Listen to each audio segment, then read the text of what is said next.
Kairos is effectively a prison planet ruled over by a dictator called the Timekeeper. He thrives on control and order, and when things are thrown into those mechanisms to create chaos, he only knows how to clamp down and sort of institute martial law. The Timekeeper's primary method of control over the years has been a cybernetic implant called a bolt. A bolt is installed on the base of someone's neck and can be used to monitor their activities and shut them down completely. The Timekeeper is able to use it to see through people's eyes and monitor what's happening on Kairos at all times. Enter our Vault Hunters. People are now hungrier than they've ever been to get off of Kairos and to fight the oppression that they've been living under. The Vault Hunters end up enmeshed in this battle on the planet, and all roads lead to the Timekeeper. We call them the Outbounders because they, kind of like our Vault Hunters, crash landed on Kairos and have not been able to leave because the planet is on lockdown. They are desperate to go back home. They're ripe for revolution. The Outbounders are led by a guy named Rush, who is very much this coach-type character, and when the Vault Hunter shows up, helps them join the broader Crimson Resistance, that's when things really ramp up for the Outbounders. Each zone is ruled over by a commander. In the Fade Fields, we have Idolater Saul. Idolater Saul once lived inside the city and really wants to be the Timekeeper's right-hand man. And when he is sent to the Fade Fields after Elpis arrives, he sees that as his opportunity to prove his worth to the Timekeeper.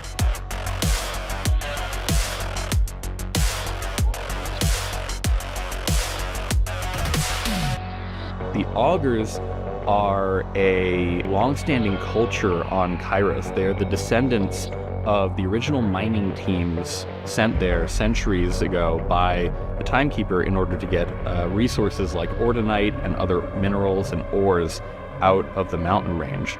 So in the mountains, we have the faction leader Calder, and he is part of the Augurs.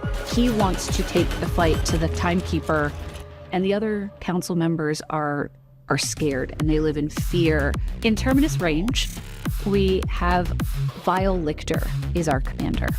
Vile Lictor is an augur. Since Elpis has arrived and brought iridium to the planet, Vile Lictor has begun experimenting and doing things under the nose of the Timekeeper.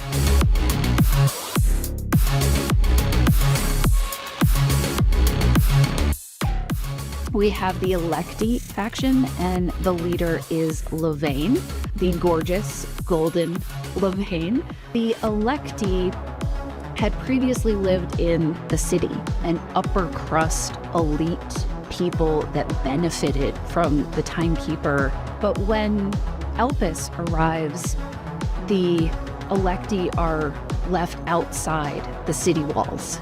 And the city goes on lockdown, and they are not permitted back in the city. And so for the first time, they have to learn how the other side lives and how to survive outside the city walls. In Carcadia Burn, we have the Ripper Queen. When Elpis arrived, her perspective changed. She's realized that there's more to life than what she's been presented. And she rips her bolt as a means to be free of the Timekeeper's influence. When you rip your bolt out, there is a high potential for death, and if not death, insanity.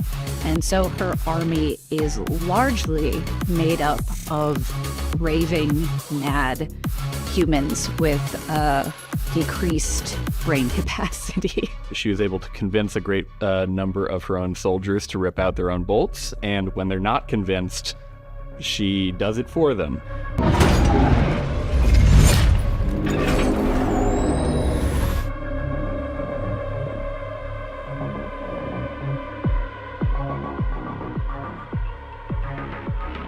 We also, of course, have the Timekeeper as our primary villain in Borderlands 4. And when we were approaching how to write the Timekeeper, we certainly looked back on all of our previous main villains and considered how we wanted to approach the Timekeeper differently so that he would stand out from anything that we've done before. We wanted to go back to this sense of dread about the villain of our game.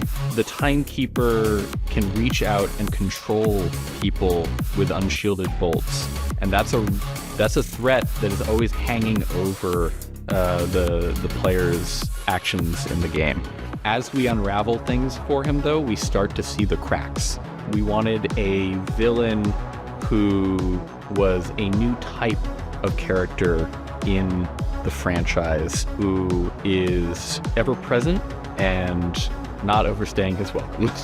We brought back so much from previous titles that fans wanted to see again and that we wanted to put in the game again.